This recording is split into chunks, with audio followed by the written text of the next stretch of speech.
So how is addiction a family disease? When you are a part of a family, every decision that is made by one individual influences the other members indirectly or indirectly. When one family member struggles with addiction, the condition can negatively affect all members of the family system by putting them in a state of heightened stress and anxiety, feelings of guilt, responsibility, confusion and anger, sadness, and more can trouble the entire family and lead to increased conflict, isolation, and dysfunction. So as soon as someone becomes addicted, as soon as your loved one becomes addicted, there's already, we can see that there's a pattern of negative feelings. Are you to be blamed? Is your child safe? Is your partner safe? And these feelings cause anxiety and stress. You feel guilty because you think maybe I'm responsible. You're confused. You're wondering, did I cause it? How can I help him? How can I help her? And there's also a lot of anger because we know that supporting an addicted person can leave us feeling hopeless and helpless, and that leaves us steaming into anger, sadness. So therefore, everyone in the family finds ways to cope, and some of the ways that we cope is, conflict and isolation, and there's a lot of dysfunction that comes with all of this. So we're seeing that everyone suffers, from the closest relative to the most distant person. Everyone suffers some form of distress when addiction grips the family, hence qualifying it as a family disease.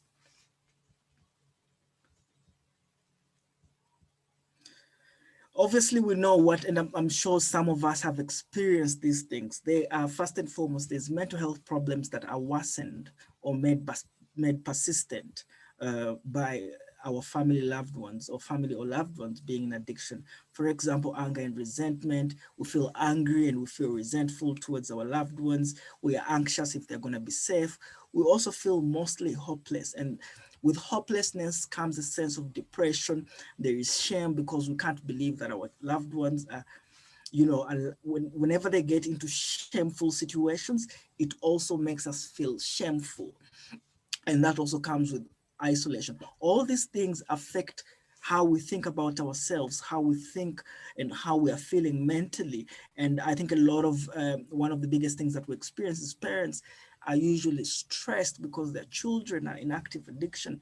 Partners are usually stressed, and this leaves them feeling out of control, and the mental health issues, whatever mental health issues that they had, made worse or sustained by such stress. Also, if you have children in your own family and there's a person or there's a partner or there's someone in your family that is using drugs, it affects the young children. They become depressed. They're anxious because they don't know what is coming towards them, because of being around an addicted person and all the consequences that come with that. They start to lose their sense of self-esteem, because they're not being nurtured and they're not being supported. Therefore, they end up having low self-esteem towards themselves. There's also, as a result of them being in these kind of dysfunctional situations, there's impaired relationships in the future. We know that if someone is addicted, they're probably not going to take care of their own children. And so what happens is that as a result of that negligence, they will have very impaired ways of looking at relationships in the future. Also, as a result of having someone, the children are affected, having someone that is in addiction. The children are affected that there's a high chance of divorce, and this divorce leaves the children affected, obviously, because now mom is not there, dad is not there. There's also increased likelihood of abusing substance themselves. We know that one of the predominant factors that lead to addiction, one of the factors is genetic predisposition. And so if a child is growing up in an environment that is unstable and dysfunctional because of an adult that is using drugs, on top of their genetic predisposition, there's a chance, there's a likelihood that they could also end up abusing substances themselves.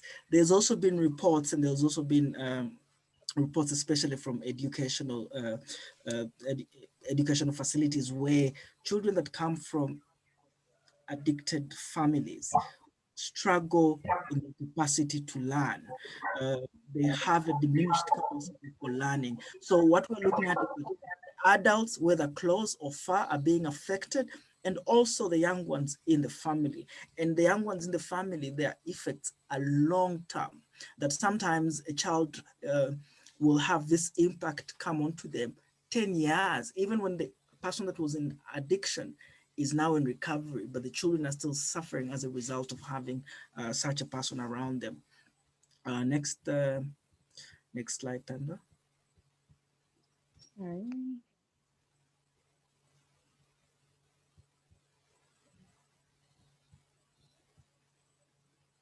Okay, just delaying with this. No problem. So I think what we're realizing is that despite the fact that the adult is the one using drugs, but we can see how all these consequences trickle down to each other, to everyone, even the community and all that stuff. It's the next one. Mhm. As a result of the person using drugs in your family or anyone, you are affected. You have physical health issues that result from you focusing on this human being. Uh, Instead of focusing on yourself, you want to support, you want to nurture, you want to care, but unfortunately, that leaves you affected physically. And also we know that treatment unfortunately costs money, and there's financial issues also from the fact that when addicts are in the grip of their addiction, their most focus, the biggest focus is for them to earn this money or to get whatever money they can so that they can sustain their habit. And so there's a lot of financial issues that stem from having someone addicted in your family. Next one. So, and I think this is very important because I think most of us look at the finances, most of us look at the physical and the mental, but more than those consequences that we all have probably experienced, there are some healthy, unhealthy patterns that form that I want us to use this platform to introspect and think, have have I been impacted that I'm not even aware in these ways? And one of those ways is negativity in communication. When you have an addicted loved one in your family, there's so many complaints, there's so many criticism. Your communication can sometimes come off as harsh, and usually it encourages more conflicts in a relationship. So we're seeing that one of the things that come up as a result of unhealthy pattern forms is negativity in communication. Another one is inconsistent rule setting. You might have problems with boundary and limit setting and exhibit poor follow through when lines are crossed. So for example, today you say you want to give your loved one money because you know they're using it on drugs, but then tomorrow when they come, you're willing to give them money again. So there is an inconsistency in rule setting, which also comes off for you as not someone who is congruent. And hopefully these patterns do not flow into your work or your other relationships. But we are seeing that because of this one individual in your family, there's a lot about you that is changing. Also, another one is misguided expectations. Your beliefs about and expectations of your loved one and their condition may be off base and cause you to be perpetually disappointed. So you have this hope, which is very important that you have hope for your loved one when they're struggling with addiction. But also sometimes as addicts, we don't care about standards. We do not care uh, that people have all this hope in us. So our standards are very low, and yet the family members, their standards are very high. For example, you need the addicted person to show up for a family event, but for the addicted person, that's really not important. So you end up being disappointed over and over again because your expectations are not being met. And usually what happens is people become frustrated and they give up, which doesn't help in supporting an addicted person. Also, there's a lot of misdirected anger. Feelings about your loved one's addiction may be inappropriately expressed towards others. You find that you're very resentful and you're angry over things sometimes that you're not aware, like small things become into big things because it's not about the things that are happening, but it's because your son or your loved one has been making you so angry that whoever doesn't do what is required, you'll be able to lash out on that. So there's a lot of misdirected anger. Self-medication. If you're going through all this stress, there's a chance that you may eventually use substance to manage the stress that is growing from the family member's addiction. So we find that you're not sleeping, You want sleep, so you go to the doctor and you ask for something to help you sleep. And that's how, unfortunately, you might begin your addiction. And this is not because you are addicted, but it's because you have someone in your family that is addicted. Therefore, you're trying to, get some sleep in the best way possible. Therefore, find yourself self-medicating. By self-medicating, that could unfortunately start you off on a journey of being addicted as well.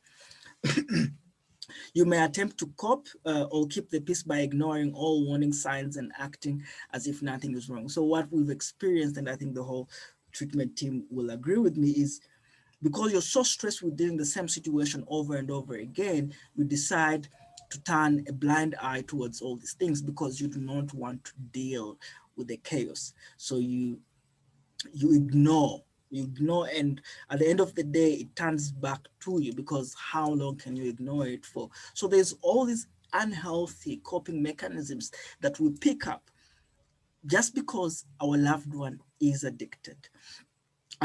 Remember that unhealthy family dynamics don't always develop in response to substance abuse issues. In some cases, problematic existing family dynamics may first contribute to or worsen a family member's drug use. Two of the most serious maladaptive interactive patterns to develop in the face of family addiction are codependency and enabling. There's a chance that if you have an addicted person, you're likely to get into codependency or enabling. And I guess we'll have to look at that in my next slide.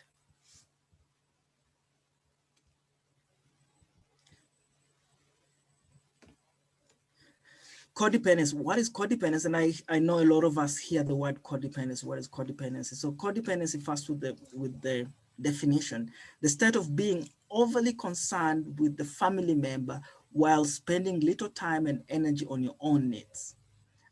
And I think I should repeat that again. If you're overly invested in someone else's well-being more than yours, then there's probably a trait of codependency, and that's not healthy, especially if you're trying to support your loved one in their battle with addiction. Uh, so I think it's about finding a balance. What is my stuff and what is their stuff?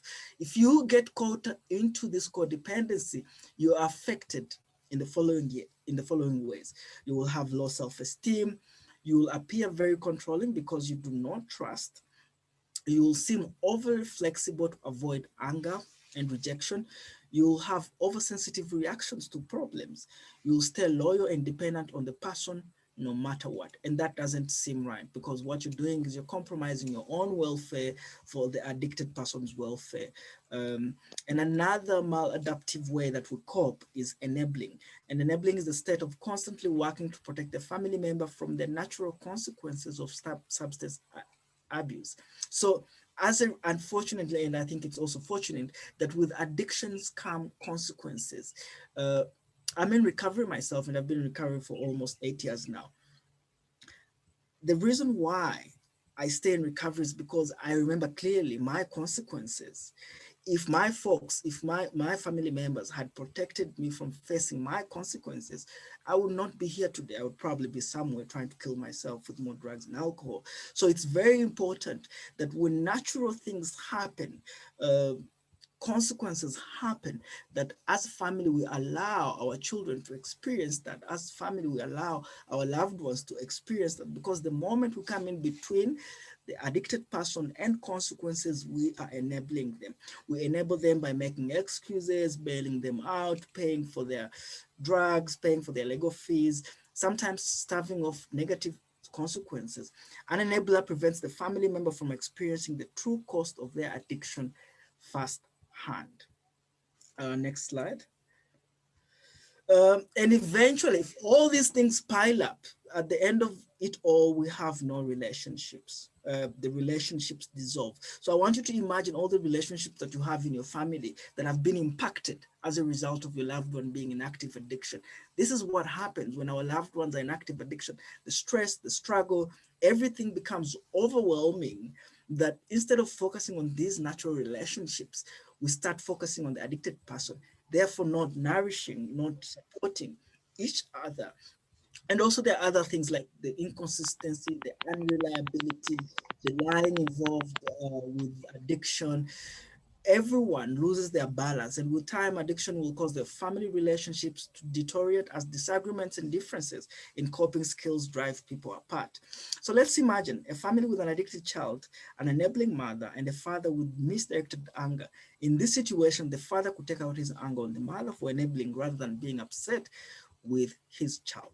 The conflict adds stress and tension to their marriage. And who knows, eventually, maybe they might divorce. But this all shows to you that because of one situation from the addicted person, even the couple is struggling. Next slide, Tando. So how do we heal? And I think that's the important part about this whole process. That as your child, as your loved one, as your family member comes into treatment, it is time for you to heal. It is time for you to heal. It is time for them to heal. And his healing is not your responsibility. And your healing is not their responsibility. If addiction is a family disease, it is unreasonable to press all the responsibility on the individual using substance to repair the family unit. One person cannot repair the far-fetching damage caused by addiction. To begin healing, each member must start with appropriate self-care. Self-care is any way that you can take care of your mental, physical, or social health. And I know that when we hear self-care, sometimes we don't really understand what it means, but it is taking care of yourself first. Your child is in rehab, your child is in treatment, your loved one is in treatment, let it go. Support them the best way that you can, but also now use that time to educate yourself. Use that time to do the things that you love, the things that make you feel nourished. Great self-care options include you can request and accept help from others when you need it. You can spend time participating in activities you like with people you care about. You can structure your days with routines and goals. You can prioritize your physical health by getting plenty of rest, eating quality foods, and devoting time to exercise. Exploring new ways to find relaxation and acceptance of your situation, focusing on what you're grateful for, and supporting, utilizing such platforms like a family support group, Tough Love. There's Tough Love. You can always Google that up. There's Al-Anon.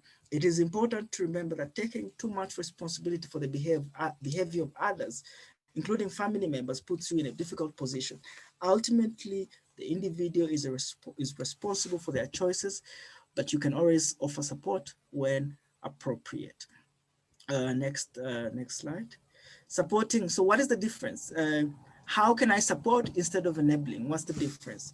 Because I think we get a lot of this question. Is this what I'm doing supporting, or is it enabling? So I thought we'd just look at that to understand what is the right help, what is the right support that we can give our loved ones. Don't get me wrong, though. Loved ones require your support, but there's a thin line between enabling and supporting. If you're enabling, you're helping them stay addicted. If you're supporting, you're able to give loving, nourishing, uh, streamlined care that protects you beyond where you can't protect yourself. In order for long-term recovery to occur, it's crucial that you cautiously approach a supportive role to ensure you do not enable your loved one's addiction. If you over involve, and I think the highlight there is over involve. You can get involved, but not overly. If you overly involve yourself, take responsibility and ownership of your loved one's decisions, and make excuses for their substance use, you are enabling. Support differs from enablement in the following years. Support offers help, but not at the expense of your own needs. Support maintains honesty and does not excuse unacceptable behavior. Support maintains love and balance, devoid of the resentments formed when you attempt to shoulder your loved one's responsibilities. If you continue this enabling, you are perpetuating your loved one's addiction. And unfortunately, and I don't know how, I hope to make an impression on all of us today that when you perpetuate addiction, you are perpetuating misery, you are perpetuating pain and agony. And we all know that addiction kills. So if I want to best support my loved one, I need to be able to find ways to cut off my enabling and turn my enabling into healthy support. You are protecting an atmosphere in which the addicted person can continue to behave in damaging ways without facing the harsh reality of those decisions. Next slide. So how can we support our loved ones? Fortunately, there are many ways you can take part in the recovery journey without enabling your loved ones. And below are 7 ways. Educate yourself. The most important thing is to understand what addiction is. It can be confusing and heartbreaking to watch your loved one continue to use drugs and alcohol despite the harmful consequences that seem so obvious to you. By understanding the science behind addiction, you'll be able to see more clearly why addiction is so challenging to overcome and how you can appropriately support your loved one as they navigate the path from active addiction to recovery. It's also very important. I think one of the most baffling things I experience from loved ones when they're supporting our clients is uh, thinking that their loved ones know more about addiction than they do, which it's all about education. If your loved one is in treatment, getting the education, because one of the things we do is to educate them about their own disease. You can also educate yourself about your disease so that when your child or your loved one comes up and says, my counselor said I should have a drink or two, you're aware of what the consequences of that are by the fact that you've educated yourself, so that you're not caught unaware, so that you're not manipulated into a situation. Education is empowering, and there's plenty of education out there that you can always research and find out. Um, and also, if you're not certain about anything, you can always use such platforms to find out, to ask questions that are very relevant to you, so that we can best find ways to support you and also support your loved ones. A deeper understanding of addiction will help you recognize and respond to the challenges and triumphs your loved one will inevitably face along the path to recovery. Next slide.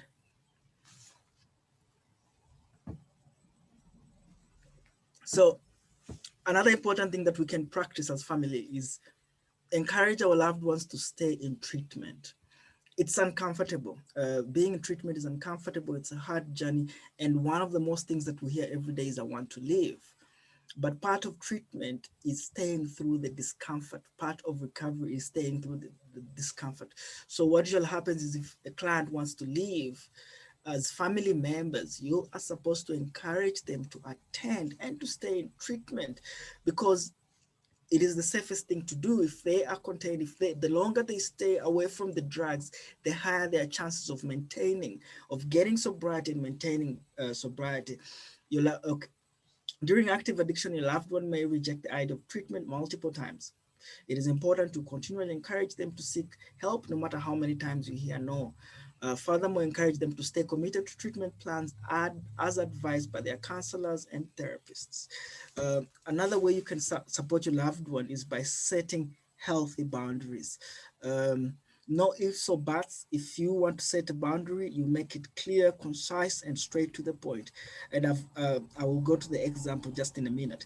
In order to maintain a supportive and enabling role in your loved one's recovery, you'll need to set boundaries. Be clear with your loved ones about what you will and will not accept. Make sure your own mental and physical health are respected. A boundary setting conversation may sound something like this: I love you, therefore I cannot support behavior that destroys you. I'm here anytime you may need my help to seek treatment, but I cannot offer you money when you are using. Clear, concise, to the point. There's no ifs, there's no buts. I think most of us, as experienced, is we go into bargaining. And one of the biggest characteristics of addiction is manipulation. There's no way how you will win a debate, an argument with a person that is in the grip of their addiction. But if you're clear and concise to the point, then you leave less chance of the person uh, uh, disregarding your boundary. Next. Be honest. If you notice concerning behavior that makes you suspect drug abuse or relapse, say something. I think with recovery comes honesty, and that honesty goes both ways. The clients are encouraged every day: be honest in your relationships, be honest in your communication. And it is also upon us as people that support our loved ones to be honest. When we see red flags, we know these guys, we've been with them, we know them more than they, yeah, we know them a lot. And that gives us empowering information that when my son does not wake up at 9, then it means something is wrong. If my son or my loved one does not do this, then it means something is wrong. And to be able to communicate when you see these red flags, approach the subject with honesty and be straightforward so your loved one understands the severity of the problem. While you may want to find excuses for various behaviors or avoid confrontation, silence only encourages your loved one's denial or secrecy. So you have to be honest with your loved ones and tell them what you're seeing and how it's impacting you. Avoid using substances around your loved one, and this comes up a lot with our clients, where families do not want to change their Christmas plans because, Christmas drinking will happen, and they ask us, should we not drink around our clients? And honestly, if you're really invested in your child's, it's just one Christmas in your child's or your partner's growth, it's just you helping them keep safe. You must be, I mean, we encourage our clients to stay away from places and things, and I think it's the responsibility as family, when we have these people coming to us, to make sure that our spaces are safe and not triggering, especially in early days. If someone is 1 year 2 years sober, then the rules might change. But for many people in recovery, being in the presence of substances can cause anxiety and will lead them to feel restlessly tempted. So removing substances from your loved one's immediate environment will help them focus energy on positive and healing thoughts instead of on willpower and self-policing. Next. And one of the ways that you can support your loved ones is by engaging in healthy habits together. A sobriety-based lifestyle is crucial for your loved one's recovery. You can help to establish healthy habits by finding substance-free activities to participate in together.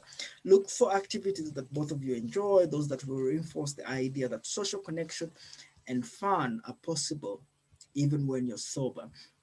Let go. While there are many things you can do to provide support, it's important to remember that you cannot control the outcome. Don't make the mistake of placing the responsibility of your loved one's addiction on yourself. Ultimately, the responsibility for your loved one's sobriety is all theirs. There's a saying in Al-Anon, I did not cause it, I cannot cure it. And that's very important. That's very important for you to remind yourself that no matter what happens to your loved one, you need to be able to keep yourself safe and take care of your own sanity, because if you don't, sometimes as the addict gets to their bottom, the family members also experience their bottom. But it's not supposed to be like that. If you find healthy ways of letting go and understanding that your loved ones are in a grip of their addiction, you can find some peace and serenity knowing that you have given all the support that you could, but that support wasn't appreciated, or all you're doing is making sure that you know what's your stuff and what's their stuff.